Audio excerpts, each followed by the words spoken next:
up the FBI and the federal workforce to lots of people who never would have been hired in its first decades.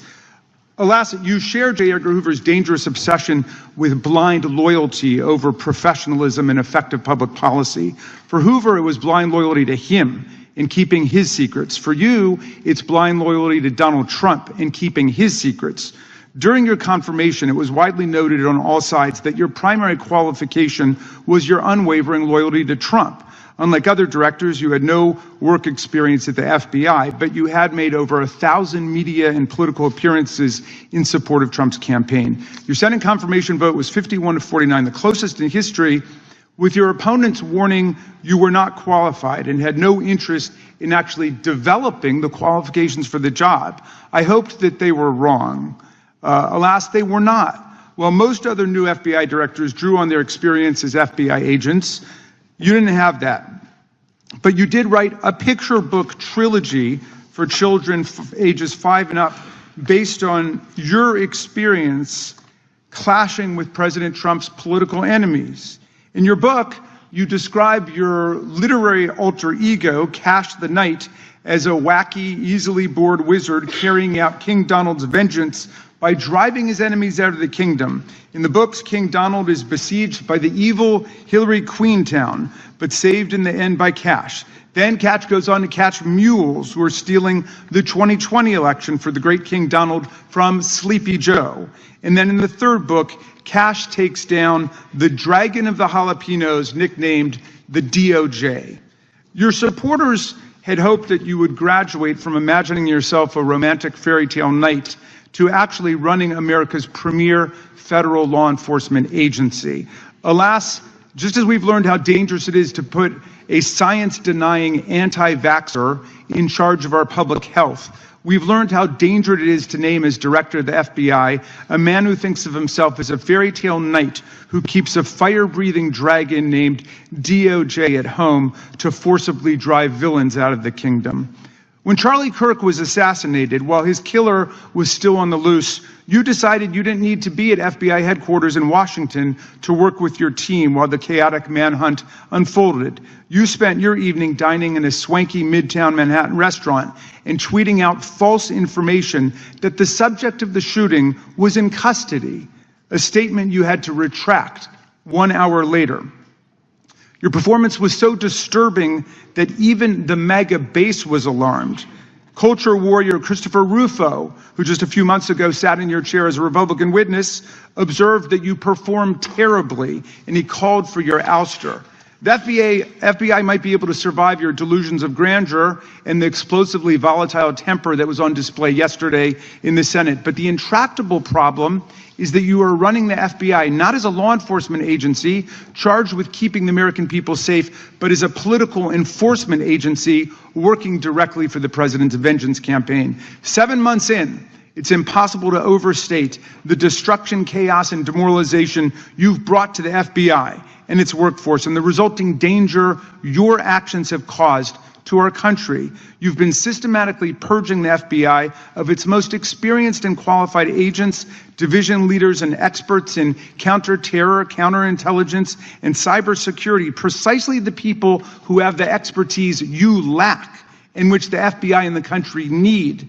They've been expelled from the ranks of the Bureau simply because they did their duty investigating crimes, including those committed by the mob that attacked the Capitol on January 6, 2021, and beat the hell out of more than 140 police officers, or simply because you suspected them of being insufficiently loyal to Donald Trump. You illegally sacked Brian Driscoll, the former acting director of the Bureau and a decorated counterterrorism expert who worked at the FBI for nearly 20 years. According to Driscoll, you told him your own job, quote, depended on the removal of agents who worked on the cases against the president, regardless of whether the agents chose to work on those cases or not. You added, quote, the FBI tried to put the president in jail and he hasn't forgotten it.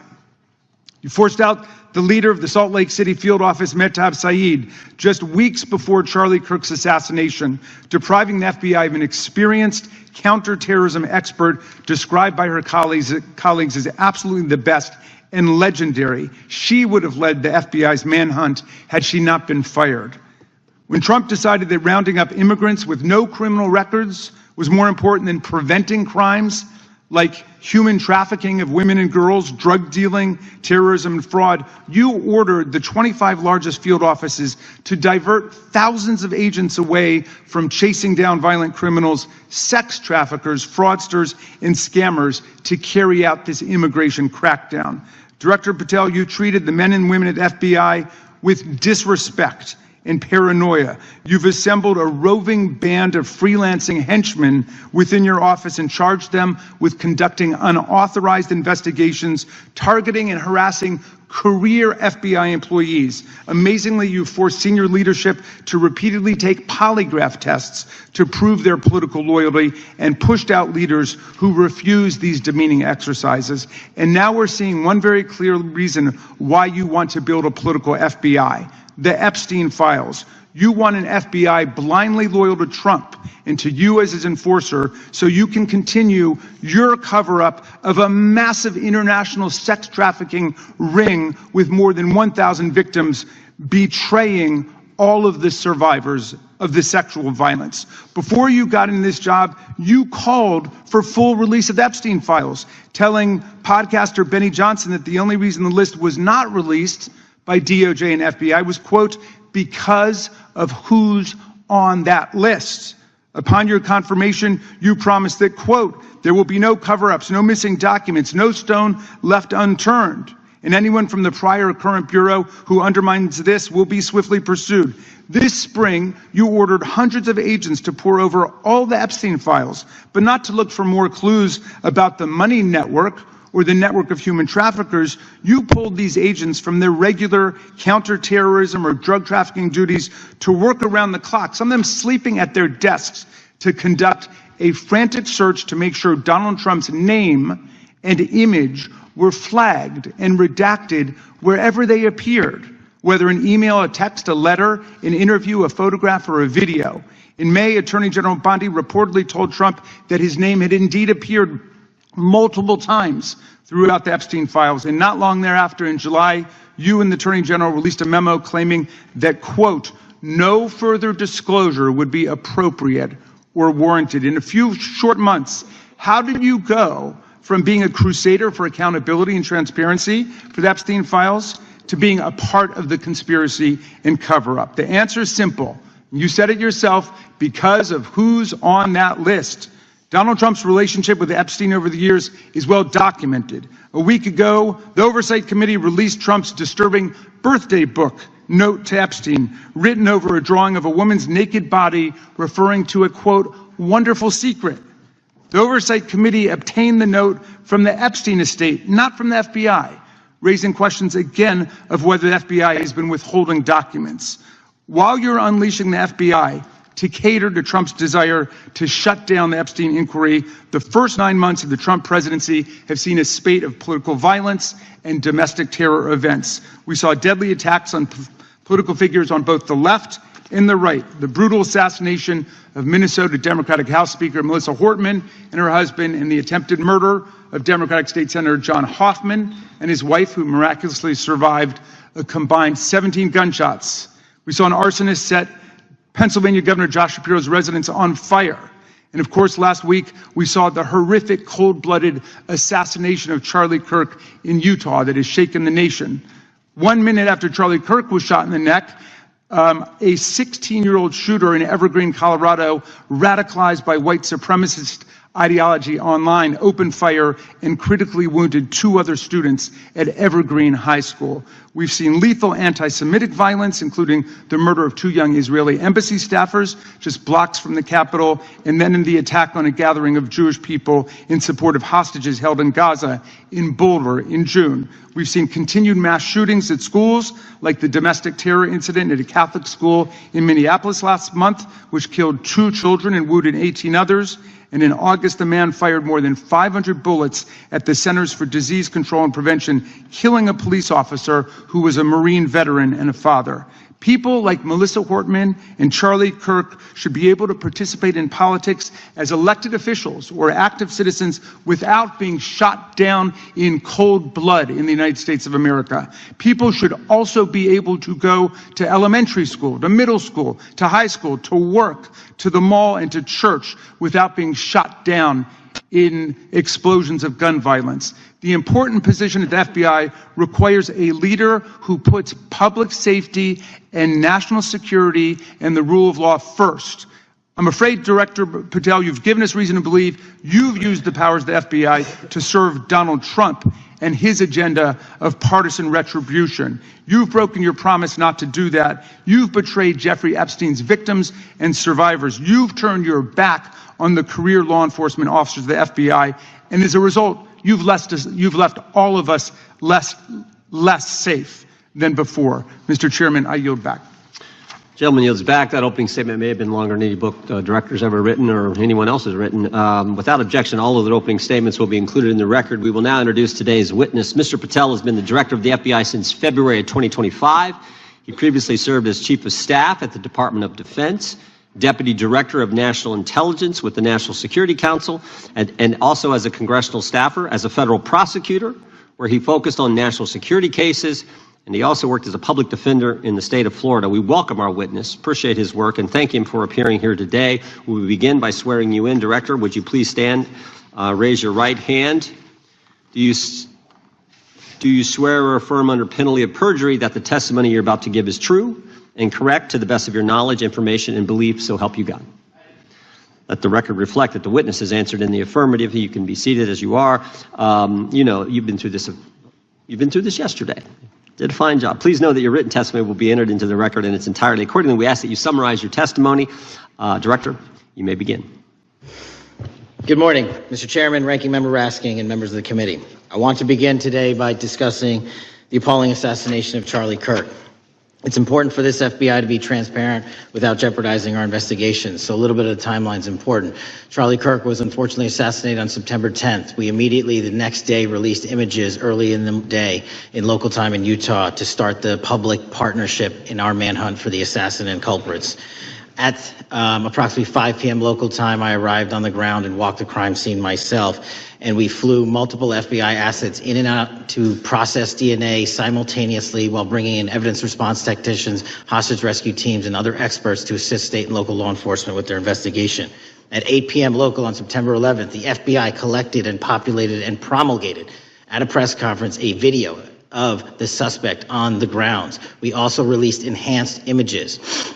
Due to that release that I directed and ordered, the suspect involved was apprehended and in custody at 10 p.m. local time. That's less than 2 hours after we did the video release and the photo release. So within 33 hours, that individual suspect was in custody. And his family, who has since been interrogated, specifically stated to FBI interrogators that because of the video that the FBI released at my direction and because of the photographs that they released, they identified their son, they confronted their son when he swung by their home, and that's what led to his apprehension. The FBI has that investigation ongoing, and it continues to be ongoing. And I want to thank the state of Utah and the state and local authorities there. And I also want to thank the Attorney General and President Trump for directing resources to allow us to conduct that investigation as we have. Under this administration, the FBI has arrested more than 23,000 violent criminals. 23,000 in 7 months. That's twice as many year to date last year. We've taken over 6,000 firearms off the streets. 6,000 guns are no longer in the hands of criminals in 7 months. We've identified and found and located 4,700 child victims. That is a 35% increase year to date last year. We have arrested 1,500 child predators. That is a 10% increase year to date last year in just 7 months. We've assisted our partners with countless counterterrorism operations around the world. We've captured, at the FBI, 4 of the most top 10 wanted fugitives in the world in 7 months. To put that in perspective, that's as many as my predecessor nabbed in the entirety of the Biden administration. We got 4, we got more coming. On top of that, in 2 weeks, thanks to the help of the CIA, we collected and captured one of the individuals responsible for the horrific Abbey Gate bombing that led to the murder of 13 service members. We did that in 2 weeks. They didn't do it in the 4 years of the entire prior administration. Nationwide, we've been executing our Operation Summer Heat, the FBI's national focus on targeting violent crime based on intelligence-driven operations. Ask the citizens of Seattle, Miami, Memphis, Charlotte, Chicago, New Orleans. To specifically highlight New Orleans and Nashville, there has been a 250% increase in violent crime arrests in those cities alone, and other mid-major cities that I've just listed. In just a few short months, we have already unleashed 1,000 FBI personnel across this country. Every single state across this country is getting a plus-up. This is a fiction that the FBI is short or that we are compromising the men and women in the field. They do not need to be in Washington, D.C., so we're sending them into the field to each and every one of your states. Because of that, crime is at an all-time low. We had to do it because of the explosion of crime. And maybe the most important stat for Americans to realize: in just 7 months, we are on track to produce the lowest murder rate in modern U.S. history by double digits. Those are results not of mine. Those are results of the men and women of the FBI. If you want to criticize me, bring it on, but do not attack the brave leaders in the field. We are also working 24/7, 365 on the opioid epidemic that is killing more than hundreds of thousands of people a year. We have seized 1,600 kilograms of fentanyl off the streets so far in 7 months. Year to date, 25% increase. To put that in perspective, that's enough to kill a third of the American population, 120 million Americans. 100,000 kilograms of cocaine and meth gone off the streets. Earlier this year, I highlighted in Cincinnati, Ohio, how we're getting creative to chase down those that were willing to do harm to our citizens, not just by striking at the heart of the fentanyl producers, but the fentanyl precursor companies in China. And we indicted for the first time multiple companies and individuals, not just in America, but in mainland China, that are producing the ingredients that produce and make fentanyl that kill our children. And we're going to keep going. Counterterrorism work, cyber attacks, and foreign adversaries are something the FBI must never sleep on, and we are not sleeping. In the counterintelligence space alone, this year, year to date, 30% increase in counterintelligence arrests from the DPRK, Russia, Iran, and China. And I want the American people to know, in this setting, there's a lot of work that the brave men and women in the FBI are doing we just can't get into, but they don't stop. Our cyber threats, ransomware attacks, those harming our children online. We have nearly a 20% increase in indictments arrests in 7 months alone this year. We're going after those that harm our malware, infrastructure systems, telecom systems, and energy structure. Combating SALT and Vault typhoons are just a little bit of the examples we're doing.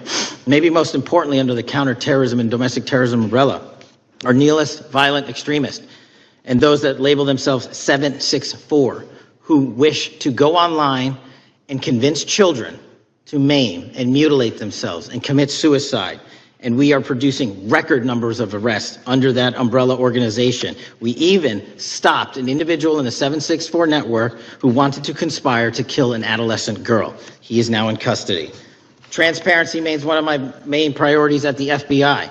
And this is what I've done in my 7 months at the helm. We've produced more than 33,000 pages of documents to Congress to a variety of committees, including, I believe, 7,500 to this committee alone, if memory serves me correct. To put the 33,000 in perspective, my predecessor in 7 years produced 13,000 pages in total to the United States Congress. His predecessor in 4 years produced 3,000 pages in total. I repeat, I have produced 33,000 pages in 7 years to this Congress and will continue to do so. I'm dedicated to restoring the trust in the mission and the integrity of the FBI, and we cannot do so without congressional oversight, and I promise you I will continue to do so. On the Epstein case, the original sin on the Epstein case was how it was handled by Mr. Acosta when he first brought the case in 2006, 7, and 8. The original case had a very limited search warrant, had a very limited search window, had a very limited investigative window. I was not there when those search warrants and that investigation was launched. I would not have done it that way. They were limited to only 3 to 4 years of investigations from 97 to approximately 2001 and 2002 to 2005. Mr. Acosta allowed Mr. Epstein to enter into a plea agreement where he served weekend jails for trafficking minor women. He also was allowed to relieve jail to go home on the weekends. Plus, he allowed a non-prosecution agreement to be signed as part of that plea deal, prohibiting future investigations from that prosecution and from that evidence and prohibiting the collection of further material. That is the original sin. We are working with Congress to produce more than any administration ever has material on Epstein. And I welcome the challenge to tell us that we are not being as transparent as the law allows. We even went to court and asked the judges to lift those prosecutorial agreements and to lift those court order seals, and they denied us 3 times. Congress is welcome to do the same and join the fight. And I'd lastly like to focus on operation that the president led in D.C.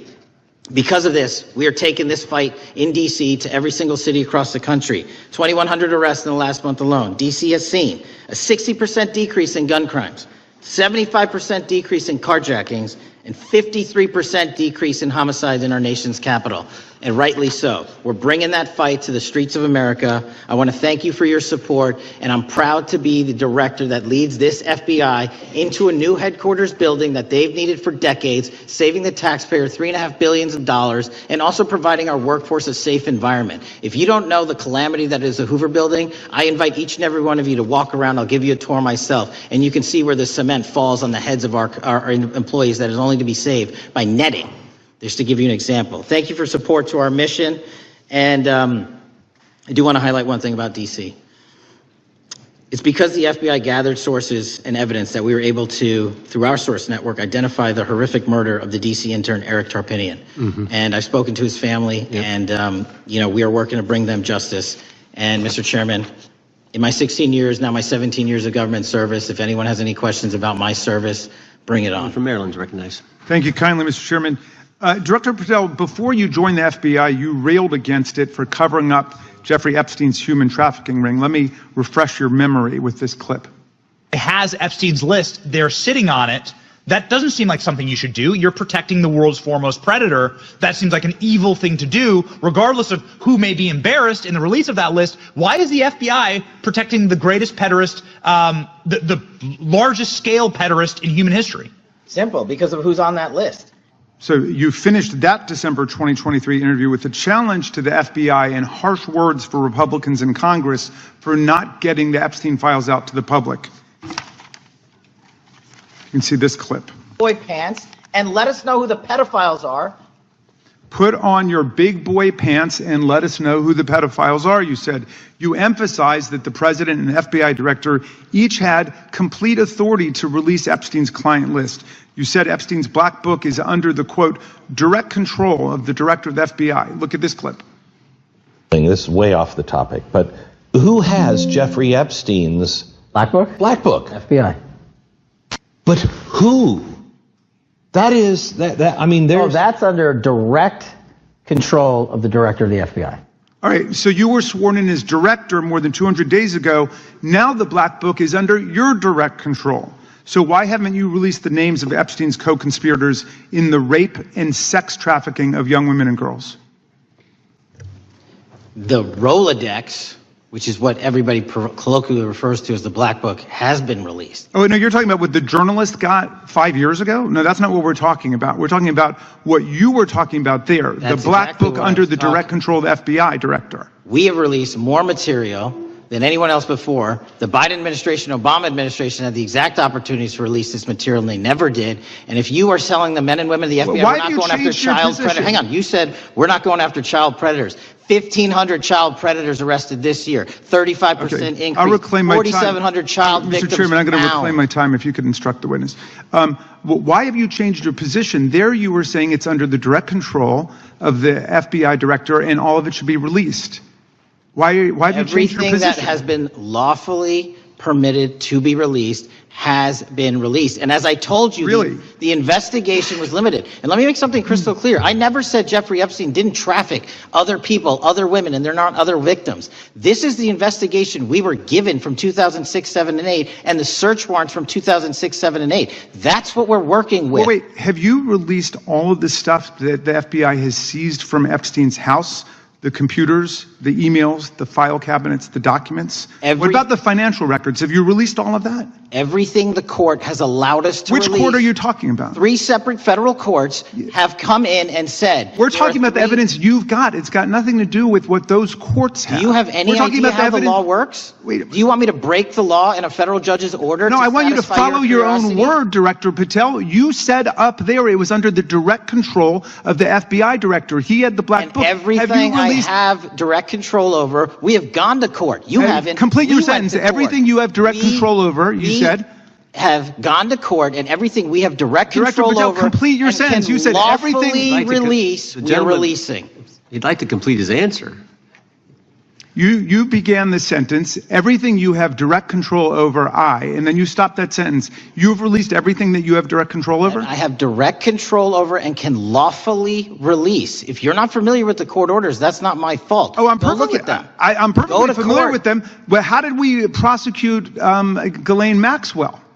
She was prosecuted with the investigatory material that was collected from 2001 and 2005. Because of the non-prosecution agreements and the court orders on the investigations and search warrants, we were not able to develop new information. And oh, by the way, Jeffrey Epstein was out for 12 years, and the Obama and Biden administration did nothing to look at his work, his pedophile network. If you want to blame me, that's fine. But now you're blaming the men and women who conducted this great search. I'm not blaming anybody other than you. You're not keeping your word. You said that you would release all of the materials under your direct control. Has anyone released more information on Epstein than I have?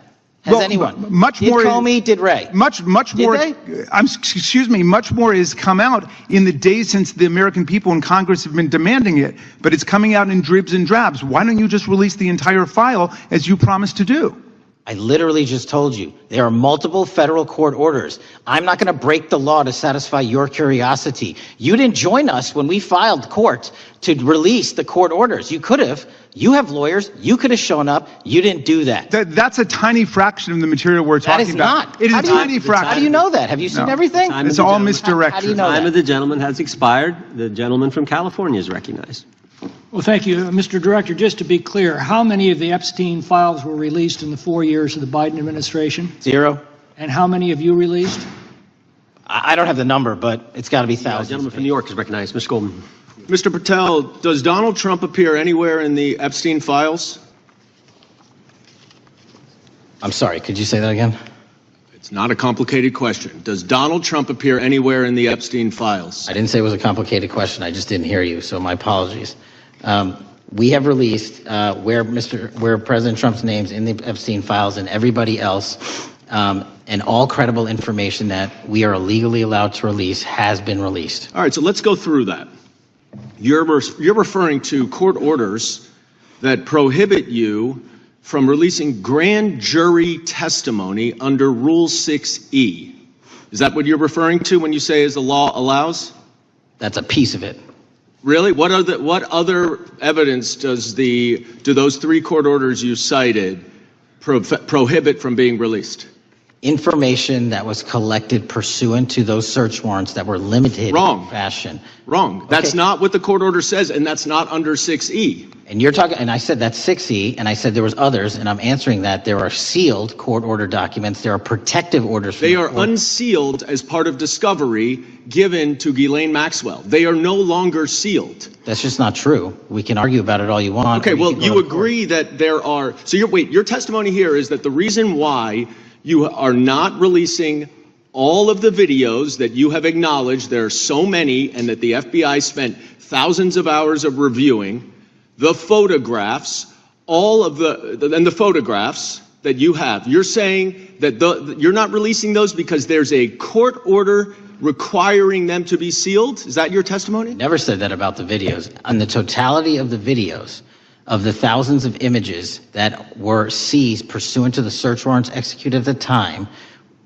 the overwhelming majority of that video is pornographic material that was downloaded from the internet and child sexual abuse material. We will never release that. Well, as you should not release the victims. But if there are videos that relate to others who Epstein trafficked to, such as maybe Prince Andrew, or photographs, that you have total control to release. Yes, and if it exists... And so why haven't you released it? Why are you supposing that that is a fact when in fact it is false? Are you saying that You're saying that none of the videos relate to anything relevant to the Jeffrey Epstein trafficking ring? Every single video that we have collected pursuant to the prior search warrants has been examined for the last 10 years. And every single video has been utilized for whatever prosecutions were able to be legally brought. I'm not asking about prosecutions. I'm asking about why you aren't releasing the full Epstein files, including the names of people who were involved in the sex ring that you promised to do before you became FBI director. I just told you I'm not going to release downloaded porn of I'm not children on asking the about internet. that. Fine. I'm asking about all the other files. What other videos? Tell me.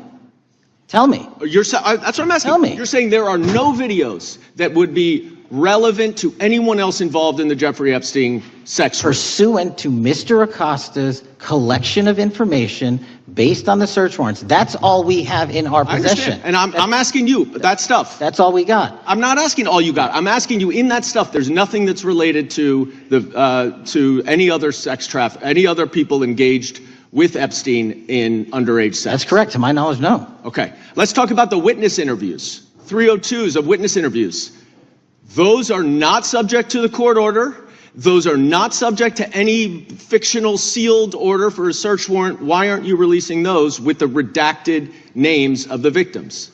We are releasing as much as legally allowed. That's why we went back to the courts. How is that not legally allowed? Sir, do you know how court orders work? Do you know how protective orders Actually, work? You know Mr. Patel, I was a real prosecutor for 10 years. I know exactly how. So I was a fake one? And I want to understand what the court order prevents you from releasing witness statements that the FBI took. You should know that as a real prosecutor, when the court hand downs a protective order and a motion to seal, the material is sealed unless that your judge testimony waives here it. is that all of those witness statements are under a court order, a protective order. We are providing everything we can legally provide. No, that's not my question. My question is, why are those witness statements that are not grand jury testimony, that if they were under a protective order are no longer under a protective order, why are they not being released? How are they not under a protective order? Why are you not going to the court like you did for the grand jury testimony to unseal those records? The DOJ did go to the court. No, not on those records. Why aren't you going? You just went on grand jury. Time of the gentleman has expired. You are hiding the Epstein files, Mr. Patel. Time of the gentleman has expired. You are part of the cover-up. Can I respond? Sure can. Any allegations that I'm a part of a cover-up to protect child sexual trafficking and victims of human trafficking and sexual crimes is patently and categorically false in the work of my So I hope you will talk to them when they have requested to speak with you. Because the victims have requested and you are not responding to them. Chair now recognizes the gentlelady from California. Thank you, Mr. Chairman. I'm concerned by reports that FBI agents have been diverted from their important work on crime and anti-terrorism to work on matters that are not critical to our safety. I'd like to play the video, the whole video. Jeffrey clip. Epstein's Black Book? Black Book. FBI. But who? That is that. I mean, there's. Oh, that's under direct control of the director of the FBI. But the Black Book, it's not just sitting. I mean, that's Hoover power times 10. And to me, that's a thing I think President Trump should run on. On day one, roll out the Black Book.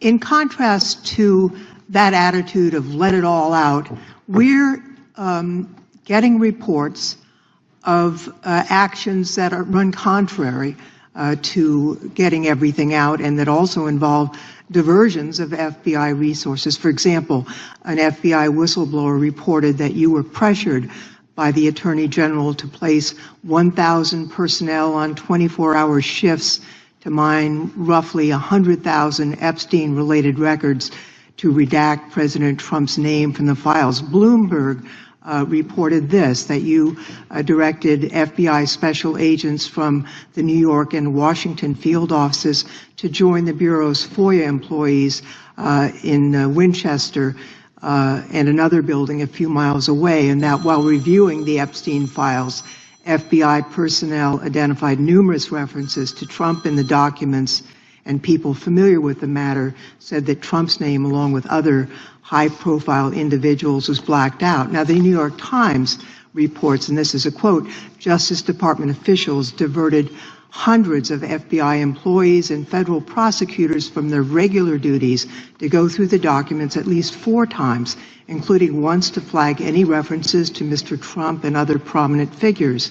Details of the review were based on accounts by 3 former FBI and Justice Department officials who spoke on condition of anonymity because of fears of retaliation, and further that the FBI after they finished its review of the files and materials, was sent to a team of Justice Department lawyers who double-checked the FBI's redactions and, quote, were instructed to flag any mentions of Mr. Trump and other celebrities. Now, I have 3 questions for you, Mr. Patel, about this. First, how many times did President Trump's name appear in the Epstein files? Was it more than 100, more than 1,000? Were the agents who were pulled from their duties to redact the president's name from the Epstein files working on criminal cases or national security cases or child sex trafficking cases? And are the number of agents that have been reported diverted for these purposes, is that accurate? No.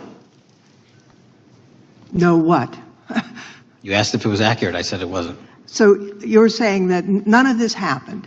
No, I'm saying it was inaccurate. Okay. How many times did President Trump appear in the Epstein files? More than 100? More than 1,000? No, and what we've been able to release is what we've been legally able to release, and that is... No, that's not the question. I asked you, how many times did the president's name appear? I don't know. It's your testimony. You do not know that answer. The number of times? No. Could you tell us how many agents were diverted for this task and what they were working on?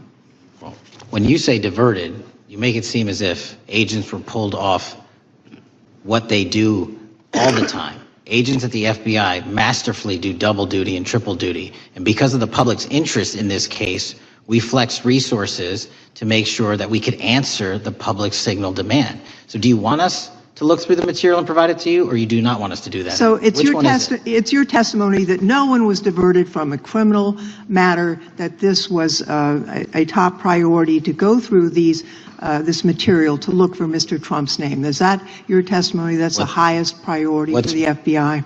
What's one of the most impressive things about the FBI leadership and the careers that are in place is that they make the decisions on who to send where on priorities and make sure the mission needs are not hurt. And that's what happened here. It's shocking to me that the FBI would think that erasing Mr. Trump's name from the Epstein files is a high priority when we have crime, we have national security threats, we have terrorism threats, we have murders such as that occurred, unfortunately, with Mr. Kirk. It's shocking to hear that that's your highest priority. And with that, Mr. Chairman, I yield literally back. not what I said. Gentleman yields back. Gentleman from Wisconsin is recognized. Director, is President Trump implicated in any wrongdoing related to Jeffrey Epstein? Based on the entirety of the evidence that we have, absolutely not.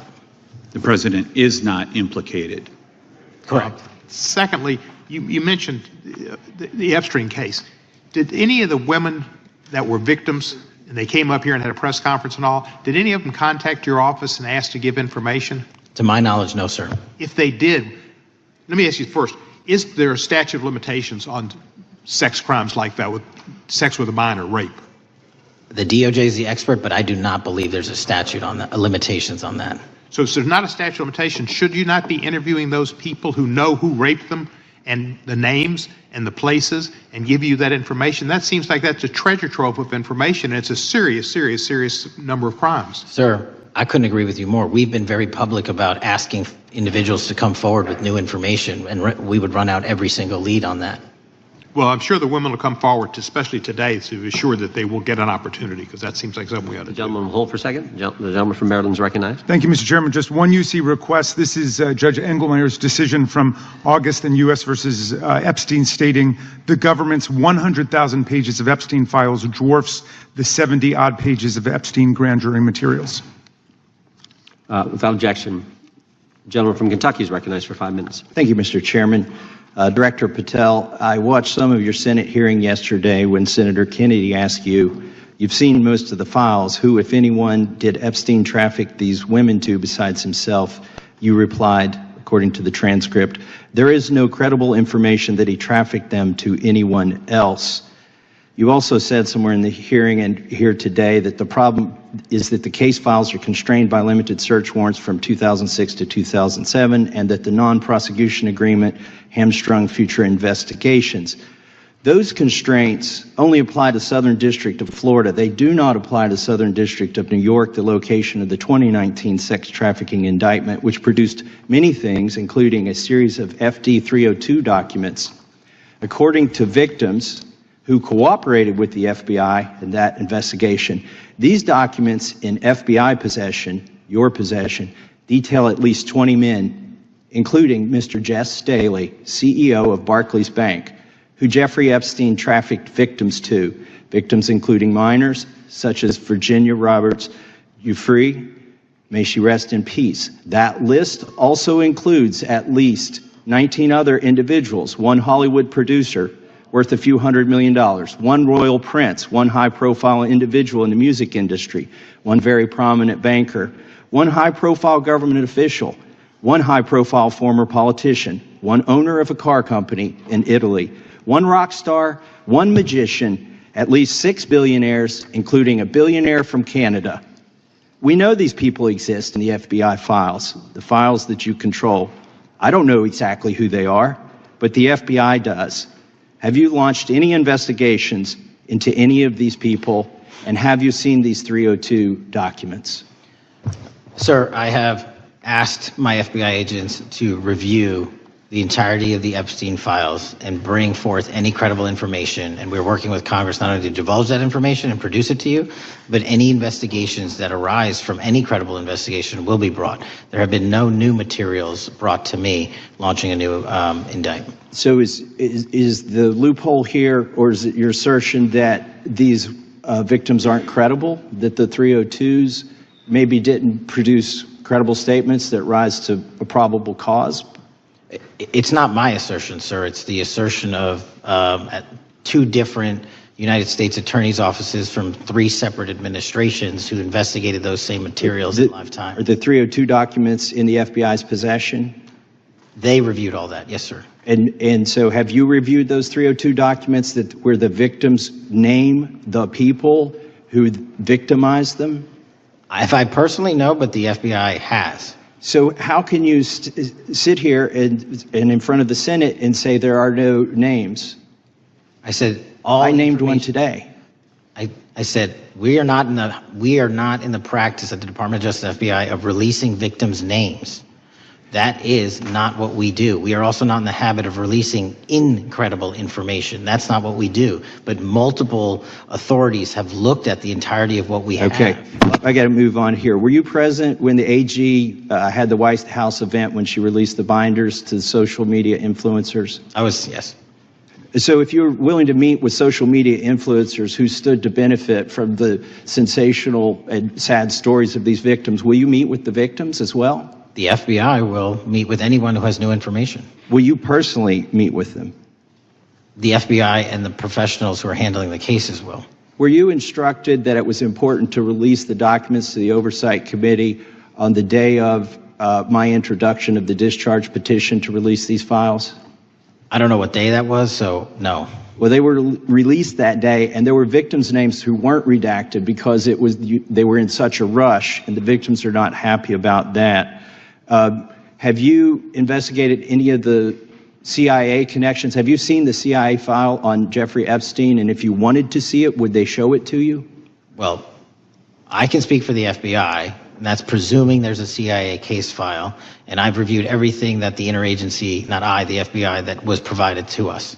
Would you be willing to look at the CIA file on Jeffrey Epstein? If there is such a file, and if it has not already been turned over to the FBI will look at any new investigative leads. Chair now recognizes the gentleman from California. Director, the first time you saw Donald Trump's name was in the Epstein files. Did you close the files or keep reading? I've reviewed not the entirety of the files, So you haven't reviewed all of the Epstein files? Personally, no.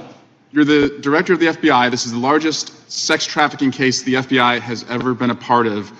Buck stops at the top, and your testimony today is you have not reviewed all of the files.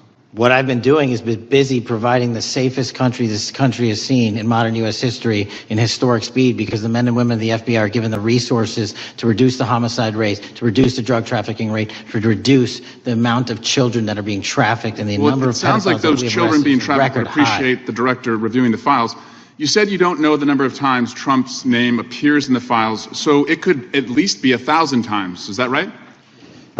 The number is a total misleading factor. We have not released anyone's name in the Epstein files that has not been credible. Director, could it at least be 1,000 times? We have released every piece of legally permissible information. Okay, you can characterize the numbers however you want it. Claiming my time, Director. It sounds like if you don't know the number, it could at least be 1,000 times. It's not. It's not. Is it at least 500 times? No. Is it at least 100 times? No. Then what's the number? I don't know the number, but it's not that. Do you think it might be your job to know the number? My job is to provide for the safety and security of this country. My job is not to engage in political innuendo so you can go out to the sticks and get your 20-second hit in your fundraising article. Keep going, reclaiming your time, because the people of California are being underserved by your representation. If the president is not implicated, why not release everything that involves him? We have released everything, the president and anyone else's side, that is credible and lawfully be able to be released. Your fixation on this matter and baseless accusations that I'm hiding child pedophiles is disgusting. Anyone that says that needs to look at the stats alone and go back to the state of California, who's receiving the biggest surge in FBI resources through my redeployment, because the cities of Los Angeles, San Diego, and San Francisco need it. Director, remembering your oath to tell the truth, did you ever tell Donald Trump his name is in the files? I have never spoken to President Trump about the Epstein files. Did you ever tell the Attorney General that Donald Trump's name is in the Epstein files? The Attorney General and I have had numerous discussions about the entirety of the Epstein files and the reviews conducted by our team. Did you tell the Attorney General that Donald Trump's name is in the Epstein files? And we have released where President Trump's name is in the Attorney's It's a simple question. file. Did you tell the Attorney General that the President's name is in the Epstein files?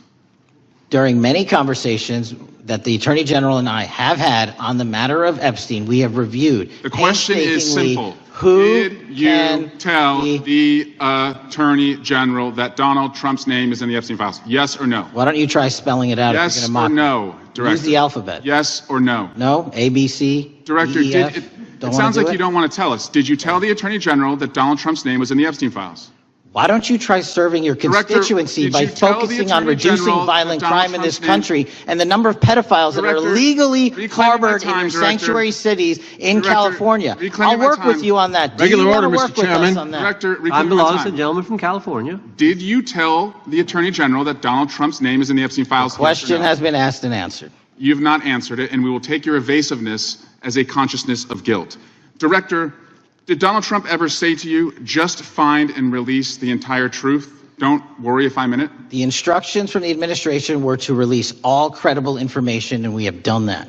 Did Donald Trump ever provide information about Jeffrey Epstein as an informant? Donald Trump has not been, and I can only speak for the FBI, an informant of the FBI. So, Director, you've played this cute shell game where you say you can't release everything because the court has said that it legally is not allowed to be released. But the court calls bullshit. Judge Richard Berman said that when you went to the court, quote, information contained in the Epstein grand jury transcripts pales in comparison to Epstein investigation information and materials in the hands of the Department of Justice. So let's move on, Director. You wrote a book called Government Gangsters. You identified 20 individuals in that book. You put me on that list, at the top of the list. Thank you. My children find it flattering. 20 of those individuals have been investigated or have had adverse actions. Director, considering that you have identified these people as, quote, government gangsters, will you recuse yourself from making any investigation decisions about these individuals? Anyone that has been terminated at the FBI has been done so because they failed to meet the muster and their constitutional obligations. I will work on the audio-visual capabilities. I'm going to borrow your terminology and call bullshit on your entire career in Congress. I'm reclaiming my time, It has been a disgrace to the American people. I'm reclaiming my time. You can reclaim your time all you want. Mr. Chairman, you're going to allow a witness to speak this way?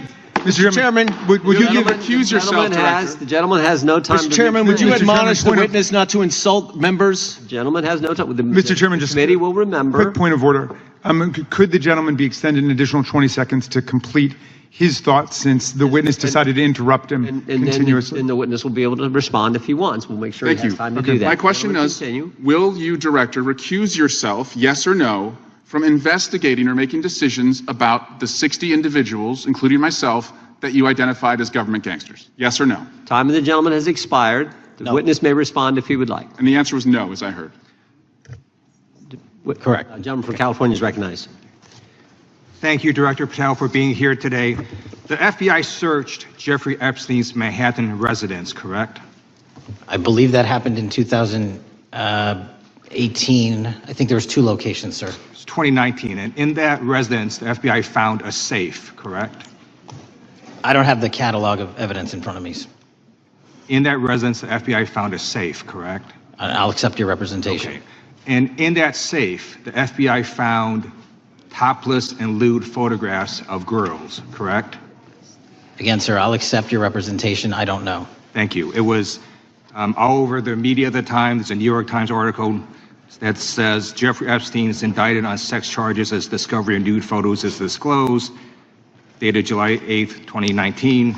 And the Times reports a trove of lewd photographs of girls was discovered in a safe inside financier Jeffrey Epstein's Manhattan mansion. Author Michael Wolff has conducted numerous interviews of Jeffrey Epstein. I'm going to play for you a video clip of what Michael Wolff said Epstein told him was in the safe, and what he showed the author was in this safe. So let's please play that clip now. Elected.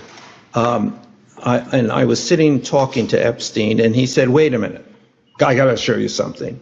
And then he went into his safe, and he came out with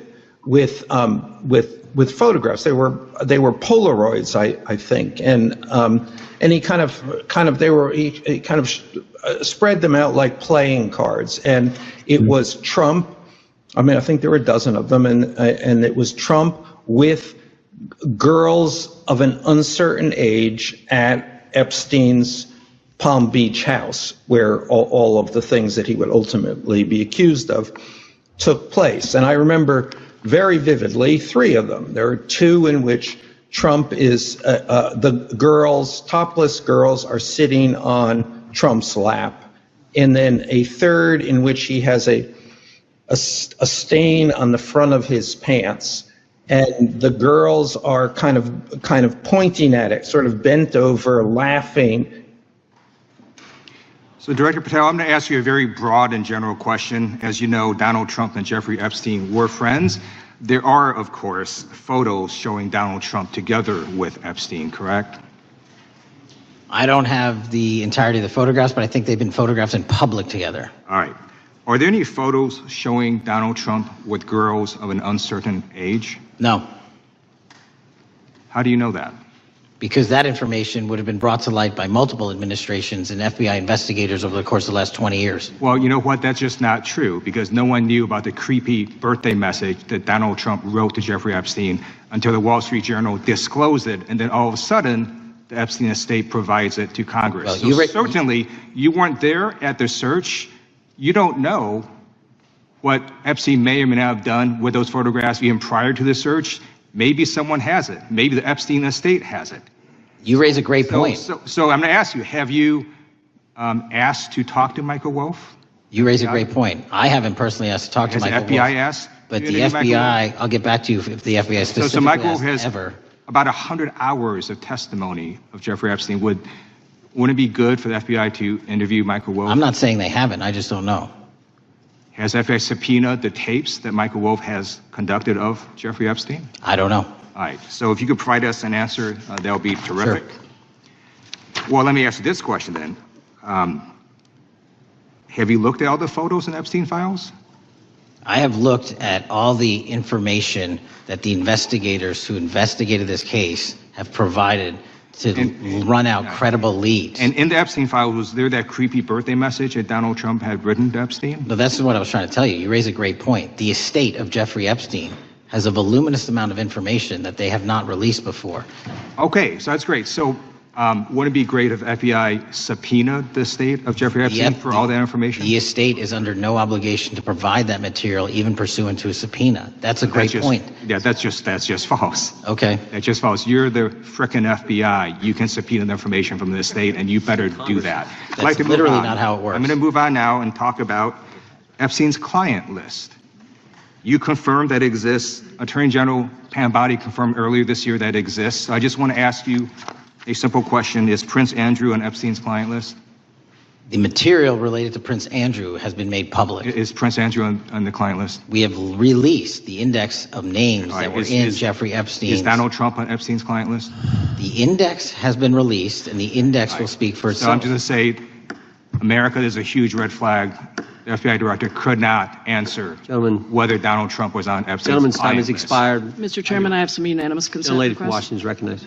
I ask unanimous consent to enter into the record an article titled "Justice Department Told Trump in May That His Name is Among Many in the Epstein Files." Without objection. I have another one that is a July 2025 article by the New York Times entitled "How a Frantic Scouring of the Epstein Files Consumed the Justice Department," stating that DOJ and FBI employees reviewing the Epstein Files were instructed to flag any mentions of Trump and other celebrities. Without objection. And I have another unanimous consent request to enter into the record an August 2025 article by The Guardian entitled "Ghislaine Maxwell Hinted at Epstein's Ties to Trump Officials. Why Wasn't She Pressed for Names?" stating that Maxwell told Deputy U.S. Attorney Todd Blanche that some of the, quote, cast of characters around Epstein are in Trump's cabinet. Without objection. Chair now recognizes the gentlelady from Pennsylvania. Thank you, Mr. Chairman, and thank you, Mr. Patel, for coming before us to testify today. I am concerned by your repeated claims that you're not able to disclose anything further about the Epstein investigation and files, and that there's no evidence of a broader conspiracy or other people who should be charged, because the American people aren't buying that you've been transparent or that there's nothing further to be seen. In your exchange with my colleague, Mr. Roy, you reiterated something that I heard you say yesterday in your Senate testimony, and that is, under your direction, the FBI will always follow the money. Is that right? The money, did you say? Yes. Yes, you said you'll follow the money. That's great. And just now you said you welcome the opportunity to investigate new evidence. So there has been significant recent reporting just in the last couple of weeks that after Jeffrey Epstein was arrested, 4 major banks flagged more than $1.5 billion in suspicious transactions connected to him that suggested a massive conspiracy related to his child sex trafficking activities. Director Patel, has the FBI reviewed the $1.5 billion in suspicious bank transactions flagged to the government relating to Epstein and his co-conspirators? I know the FBI has reviewed numerous SARs. I don't know the totality of that number. Okay. Can you provide us with that number? I'll get back to you. Okay. And have you initiated any new investigation of those bank transactions since, say, September 8th, when the new reporting came out? I'll check with the Treasury Department because they're the lead on that. Okay. So, Director Patel, how many individuals or entities has the FBI interviewed, subpoenaed, or compelled to testify? Can you give us those numbers with respect to these bank transactions? Not off the top of my head. I'll have to work with Treasury. Okay. We're concerned, you see, because you say you're going after child predators, but obviously this is how you follow the money, is if you follow the bank transactions that apparently enabled the child sex trafficking. Would you agree? It's one of the valuable investigative tools is to follow the money. Okay. Have Jeffrey Epstein's victims have asked us to ask you whether or not you've investigated Epstein's lawyers, the lawyers who facilitated those payments. Have you subpoenaed or questioned any of those lawyers? So in 2018 and 19, what I recollect is many, if not every one of those lawyers was part of the investigation.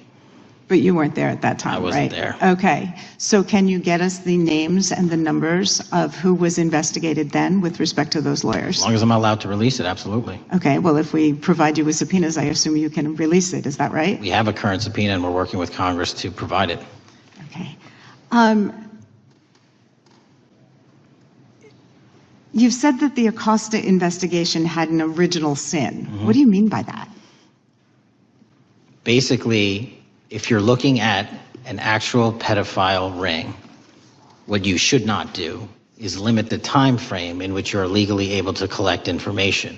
So search warrants that Mr. Acosta utilized in 2006 and 7 leading to the 2008 plea agreement had a very specific narrow window of years, I think 3 or 4 years. And so information pursuant to legal process wasn't collected for 10 years or 15 years or 20 years. It also, subpoenas were not sent out to hundreds of witnesses at the time, hundreds of victims at the time. None of that was done. None of these people were put in grand juries. And so the totality of information from the jump, instead of being this big, was like this. And that, in my opinion, is not how you run an investigation if you're trying to break a sex trafficking ring. So you're now in charge of the FBI. Why haven't you done that investigation?